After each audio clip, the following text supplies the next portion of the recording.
आइए अपने प्रॉब्लम्स को दूर करके, अपने आप को मोटिवेट करके जीवन को नए तरीके से जीना सीखें। नमस्कार, मैं हूं आपकी दोस्त मुन्नी चौधरी। आप देख रहे हैं मेरे साइकोलॉजिकल और मोटिवेशनल चैनल। अभी तक के में मेरे चैनल को सब्सक्राइब नहीं किया तो सब्सक्राइब माय चैनल, और सब्सक्राइब कर चुके हैं तो बहुत बहुत धन्यवाद। अतिरिक्त प्रयास से मिलती है सफलता। इसी सिलसिले में छोटी सी स्टोरी। विवेक और राघव दो दोस्त थे। दोनों ने स्कूल भी एक ही स्कूलिंग भी एक ही स्कूल से किया, कॉलेज भी एक ही कॉलेज से कंप्लीट की। अब उसकी जॉब, भाग्यवश उसकी जॉब भी एक ही कंपनी में लगा। तो अब दोनों की स्ट्रेंथ एक जैसी थी, स्टडी लेवल भी एक जैसी थी, और मतलब वर्किंग भी दोनों की एक जैसी थी। सारा कुछ वर्क पावर, फील्ड वर्क सारा कुछ एक जैसा था।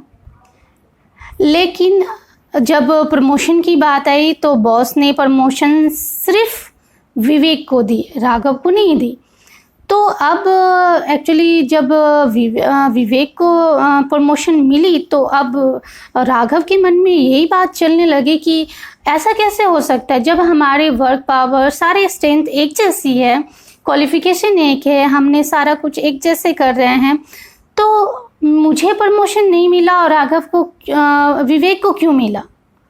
अब उसके मन में बहुत से सवाल चलने लगे। अब वो सोचने लगा कि ऐसा क्यों। अब आवनता उसने बॉस के पास पहुंच गया और उसने कहा, राघव ने कहा कि सर ऐसा कैसे हो सकता है, जब हम वर्क एक ही प्लेस में कर रहे हैं, हम लोग को जो भी वर्क मिल रहा है हम कंप्लीट एक ही जैसे कर रहे हैं, फिर आपने विवेक को प्रमोशन दिया, मुझे क्यों नहीं। उसके मन में बहुत ज़्यादा ऐसे खलबली चल रही थी और उसको लग रहा था कि ऐसा क्यों हो रहा है, मेरे साथ ऐसा क्यों। फिर उसके बॉस जो है थोड़ा सा उन्होंने मुस्कुराया मन में। फिर उन्होंने एक ही काम दोनों को करने के लिए दिया। उन्होंने कहा कि बाहर जाओ और बाहर में देख कर आओ कोई तरबूज वाला है क्या। फिर ये सुनकर दोनों चले गया काम करने के लिए। आधे घंटे के बाद दोनों वापस आता है तो बॉस ने राघव से पूछा कि राघव बताओ, कोई तरबूज वाला मिला क्या। तो राघव ने कहा कि यस सर मिला था, थोड़ी दूर जाने के बाद एक तरबूज वाला मिला, वो 30 रुपये किलो तरबूज बेच रहा था। बस इसके बाद बोलने के बाद वो चुप हो गया। फिर विवेक से बॉस ने पूछा कि विवेक तुम बताओ, तुम्हें क्या मिला। तो उसने कहा कि सर सच थोड़ी दूर जाने के बाद मुझे भी एक तरबूज वाला मिला, वो 30 रुपये किलो तरबूज दे रहा था। और उसने कहा कि हाँ अगर आप ज़्यादा क्वांटिटी में तरबूज लोगे, यानी ज़्यादा किलो लोगे, तो मैं 20 रुपये किलो भी दे सकता हूँ। फिर वह हर एक तरबूज की वेट किसी का 2 किलो था, किसी का 3 किलो। उसके पास पूरा तरबूज 40 था, लेकिन वह 15 ही लेकर आया बेचने के लिए, और जो 15 तरबूज थे वो बहुत ही ताज़े थे। ये उसने बॉस को अपने वो जो भी फील्ड वर्क करके आया था उसने बता दिया।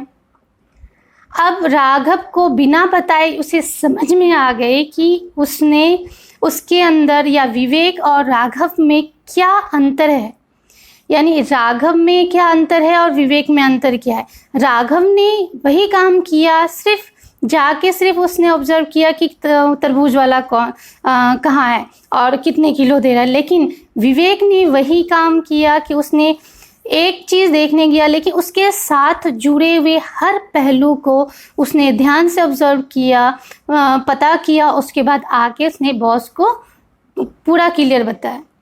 अब राघव को समझ में आ गया कि उसकी प्रमोशन क्यों नहीं हुई और विवेक की क्यों हुई। इस स्टोरी से हमें ये सीख मिलती है कि जब भी जैसे हम कोई भी ज्ञान हासिल करते हैं तो हम क्या करते हैं, किताबी ज्ञान जो हमें क्वेश्चन आंसर करना होता है तो हम वहाँ तक ही सीमित रखते हैं, क्वेश्चन आंसर जो है वो लर्न कर लेते हैं। या किसी के बारे में, हम अगर किसी डिस्ट्रिक्ट के बारे में हम जानना चाहते हैं तो हम डिस्ट्रिक्ट के मोटी मोटी चीज़ें हम ऑब्जर्व करके आ जाते हैं, लेकिन उसके गहराई में जाना नहीं चाहते।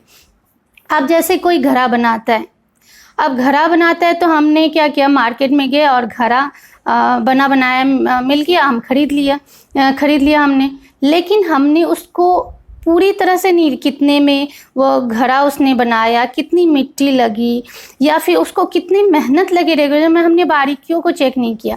उसी तरह एजुकेशन हो या कोई भी चीज़, ज्ञान को हम पूरी तरह से मतलब बारीकियों पे जब हम गहराई पे उसका छानबीन करते हैं तो हमें वो हासिल होती है, नॉलेज हासिल होती है। ज्ञान तभी काम आता है जब हम अतिरिक्त प्रयास करते हैं और बारीकियों पे ध्यान देते हैं। आई होप ये स्टोरी पसंद आई होगी। नई स्टोरी के लाने के लिए अलविदा चाहूँगी। Thank you.